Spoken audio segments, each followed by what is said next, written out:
There's a creepiness to old apartment buildings. It's not the creaking stairs or the peeling paint, though those are a close second. It's the silence. The kind of silence that is oppressive, like the air itself is listening. Few were more attuned to this than Jordan Lane, a 27-year-old freelance graphic designer who just leased the Marlowe Arms, a creaky 6-story walk-up in the heart of downtown Bellridge. The kind of place people tend to overlook. He'd found it on Craigslist, a listing with no photos, only an address and the words, cheap, quiet, great for artists. It was cheap and quiet, too quiet. Jordan had lived in Unit 6A, all the way at the south end of the 6th-floor hallway. It was modest, a living room, a bedroom, a kitchen with dim fluorescent tubes. But it had a view of the city skyline, and that was good enough. But there was something strange about the floor plan. Directly across from his door was the other unit, room 6B, a brass door plaque, its patina smoothed to a greenish black. But this one had none of the others' peephole, mail slot, and a rusty ancient padlock cuffed through a mangled latch like a closed-down mouth. It was the first evening he lived there that Jordan had asked building manager Ms. Eris about it. "Oh, that one? Just a storage room," she'd said too quickly. "Old wiring, unsafe. Don't worry about it." The more she told him not to worry about it, the more Jordan did. By the third night, strange things began to happen. It started with the noises, soft, muffled shuffling sounds just outside his door, always at 3 a.m. Not steps, not quite. Something dragging along the hall, slow and wet. The first time Jordan had waved it off. "Old building," he muttered, pulling his covers more tightly around him. The second time, he lingered in his peephole and stared out over the empty hallway for 15 minutes. The third time he opened the door. The hallway was dark, deathly quiet, but the padlock on 6B was swinging open. Jordan's breath was caught. He crouched, looking at the latch. The padlock had been snapped open, but the door was still closed. He leaned out into the window and put his hand on the vacant space. It was ice cold, and he thought, only for a moment, he felt the slightest tremor, as if something were moving inside it, something gigantic, stirring quietly in the blackness. He closed his own door and stayed awake the rest of the night. Days went by. Jordan started dreaming about the door. He would be standing in the hallway, naked, cold, unable to turn away from room 6B. Occasionally, he'd hear whispering from the other side of it, occasionally scratching, occasionally breathing. He started seeing things out of the corner of his eye, a presence always just beyond perception, tall, not moving. And then there was the odor, like burnt hair and rotting meat, wafting through the vents, curling up under the door from the other side of the hall. One afternoon, after a very tough night, Jordan made the decision to go see Miss Eris once more. She was standing in the lobby going through a stack of yellowed mail. "Room 6B, he stated. "What is actually in there?" Her fingers ceased their movement. "I already told you.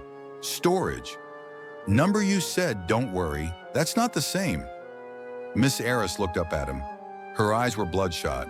There was an unnatural waxy sheen to her complexion. "Don't. Open that door," she said, each word hammered into wood. "There are some rooms we leave locked for a reason." Jordan complained not at all. But when he came back up the stairs, he noticed something sinister. The padlock on room 6B was gone.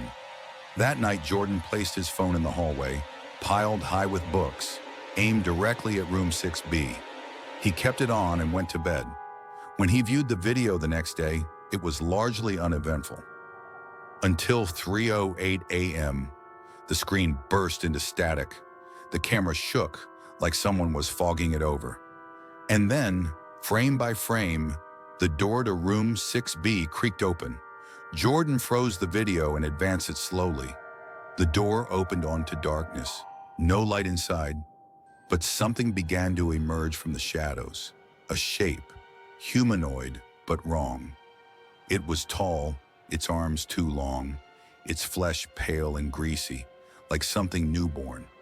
Its eyes were black holes, and across its chest, stitched into the flesh, were dozens of small brass numbers, 6B, repeated. When it stepped into the hallway, the lights started to flicker, and then the camera cut out. The last frame showed the creature tilting its head back over Jordan's apartment and smiling. He did not sleep that night. He packed a bag, ready to leave in the morning, but when he tried to head downstairs, the elevator wouldn't budge. The stairwell was blocked with brick. Brick. Not wood, not drywall. Brick. As if the building itself was trapping him inside. He called Ms. Eris, but the phone just rang and rang. He tried the windows, hammer nailed shut.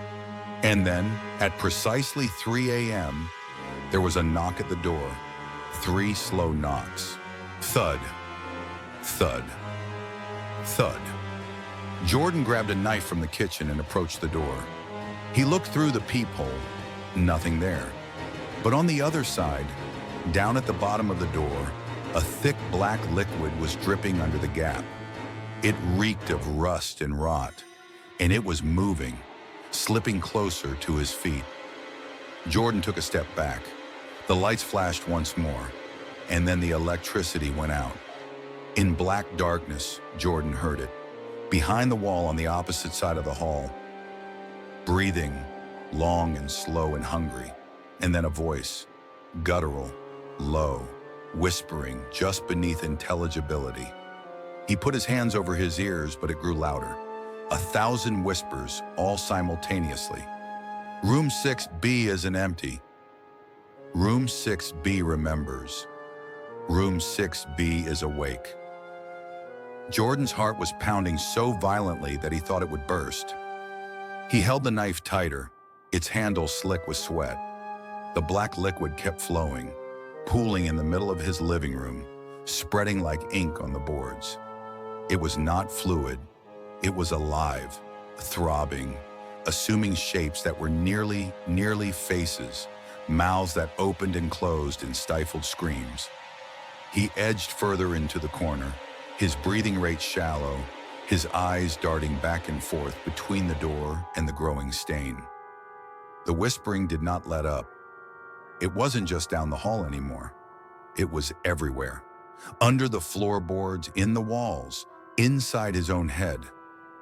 Jordan, the voices whispered, his name stretched out into a slow, unhuman drawl, the way the wind whines when it is blown through a broken window. He wanted to scream, to try and drown it out, but he was too afraid to make a noise.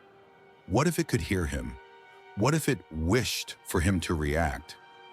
He fumbled around for his phone, his fingers trembling so violently he nearly dropped it. No signal. Of course, the battery low at 8%, the screen flinching as if it was covered in the same static from the hall cam. He pulled up the video he had recorded, praying, begging. There had to be something, anything, that could explain what was happening. He fast-forwarded to the last frame, the one where the beast stood before his door.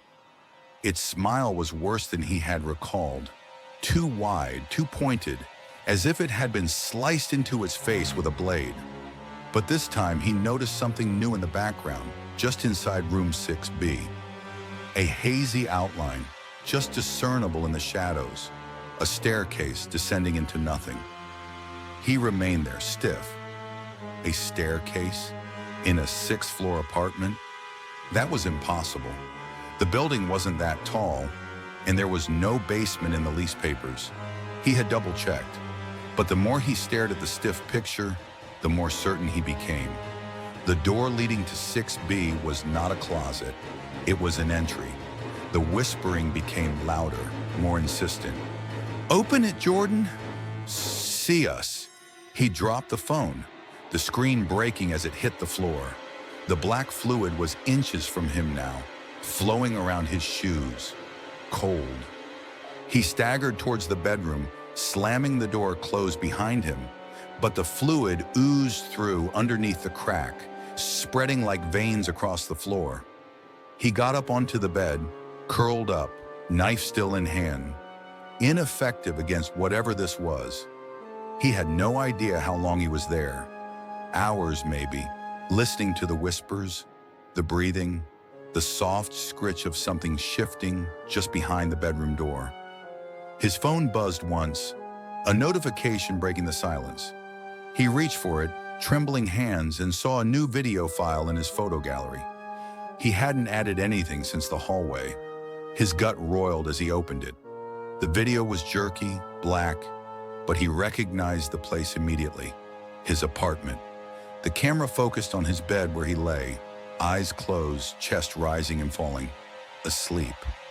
But he was not asleep now. He was wide awake, watching this. The date on the video was 2:47 a.m., 20 minutes earlier. He had not left the bedroom. He had not touched his phone. In the movie, his bedroom door squeaked. The same monster that stood in front of his room moved inside, its long limbs folding at awkward angles, its brass-numbered body gleaming faintly in the moonlight. It stood over his body, motionless, its head tilted as if it was reading him. It leaned in toward him, its face inches from his, and made a sound the microphone could not record. Sleeping Jordan didn't flinch, didn't move. The monster stretched out its hand, its white, greasy palm stroking his cheek and leaving a path of that black goo. The video cut to static. By the time the static had cleared again, the monster was gone, and Jordan, the sleeping Jordan, was awake, sitting up, eyes wide with alarm, staring straight into the camera, smiling that same sculpted smile. The video ended. Jordan's breathing froze. He reached out and touched his face, anticipating catching the black material on his skin, but it was dry. His heart was racing, his mind frantically thinking of an escape. He couldn't be stuck here. He couldn't wait for it to come back for him again. He had to face it, whatever it was. He had to go into room 6B. He grabbed a flashlight off of his bedside stand, the knife still held in his other hand, and shoved himself to the front door. The dark fluid had receded, leaving only faint stains on the floor, as if holding its breath for him to move. He entered into the hallway, the thick air swimming in that smell of rot and fire. The door to 6B was open, just slightly, darkness spilling out like smoke. He opened it all the way, hinges squeaking, and swept his flashlight in. The room was empty. No furniture, no windows, just bare walls with scrawls. Not random scrawls, though, but words, names, scratched into plaster. Hundreds, maybe thousands from floor to ceiling. Some were fresh, some old, layered over decades. He spotted one near the door, Eris, the building manager. His stomach churned as he realized what it was about. She hadn't been joking when she said the room was closed off for a reason. She'd been trying to keep him safe, or her. On the floor in the middle of the room stood the staircase from the video, a thin spiral going down into blackness. The steps were stone, slick with the same black liquid, shining like oil. The whispers were stronger here, a legion of voices, some burning with rage, some weeping, but all his name. Jordan! Jordan, come see! He wanted to run, to board up the door and turn away and look back no more, but he knew it wouldn't permit him. The building won't permit him. Room 6B won't permit him. He mounted the stairs, the cold stone biting through his shoes. The air grew chilled, heavy as he descended, the light of the flashlight barely penetrating the darkness. The walls were closer here, dripping and rough, with more letters, more numbers. 6B, 6B, 6B, repeated and repeated like a spell.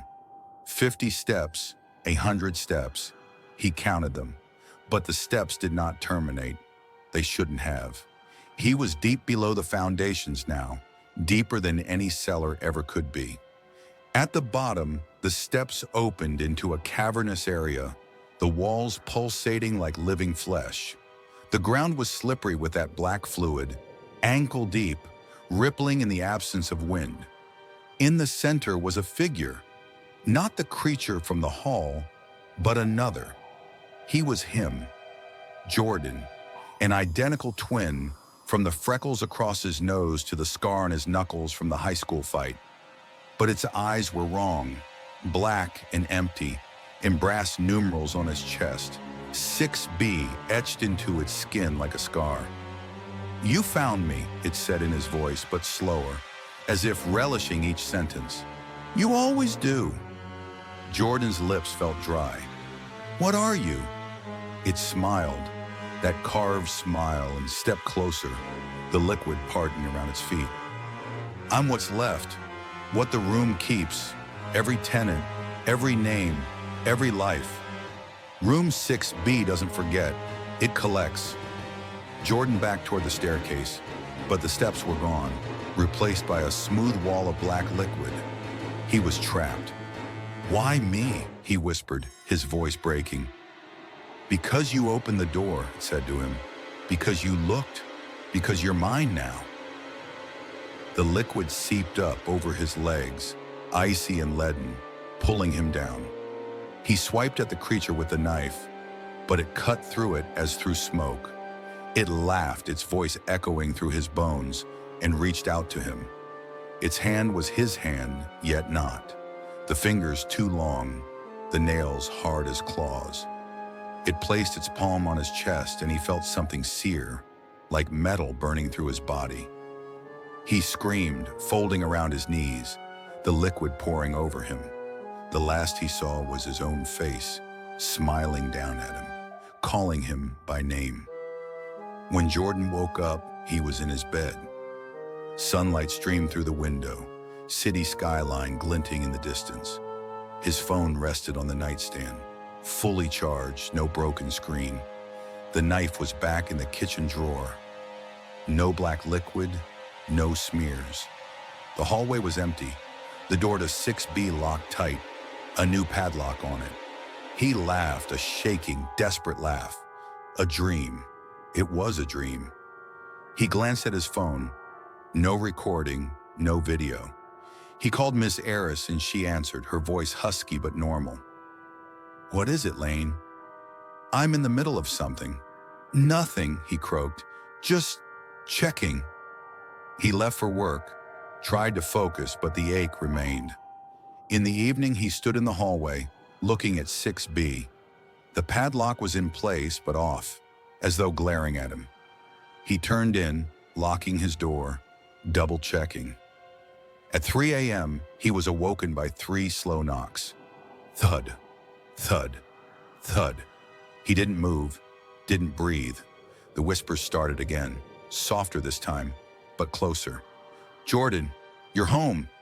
He covered his head with the blankets, as if hiding from a monster. But when he popped out from underneath, he saw it, a warm glow under his bedroom door. Not light, something else. He came to sitting with a racing heart and peered through the peephole.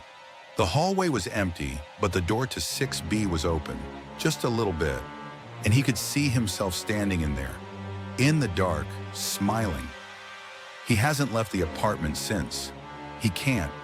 The elevator's working again, the staircase is open, but each time he tries to leave, he finds himself back in the hallway outside 6B. The whispers are there night and day, and every now and then, in the mirror, he sees the brass numbers on his chest, blurry at first, becoming more distinct. If you're seeing this, I want you to do something for me. If you've ever heard of the Marlowe Arms, if you know about room 6B, say something in the comments. Tell me what it is. Tell me how to escape, because I'm beginning to think I'm not Jordan anymore. I'm beginning to think I'm part of the room. Like this video if you were frightened, subscribe if you want to know if I escape. But be careful. Some rooms don't forget, and some rooms, they know your name.